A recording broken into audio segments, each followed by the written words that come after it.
घरेलू नुस्खे सामग्री: एक लौंग, 2 से 3 दालचीनी, एक छोटा टुकड़ा, 3 मुलेठी पाउडर, 1 चम्मच 4 कप पानी, 1 कप शहद। स्वादानुसार बनाने की विधि। एक, पानी को उबालें और उसमें लौंग, दालचीनी और मुलेठी डालें।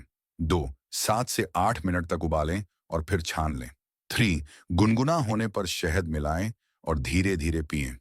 फायदे: 8, बलगम को पतला कर बाहर निकालने में मदद करता है। 2, फेफड़ों की सफाई करता है। 3, इम्यूनिटी बढ़ाने में सहायक।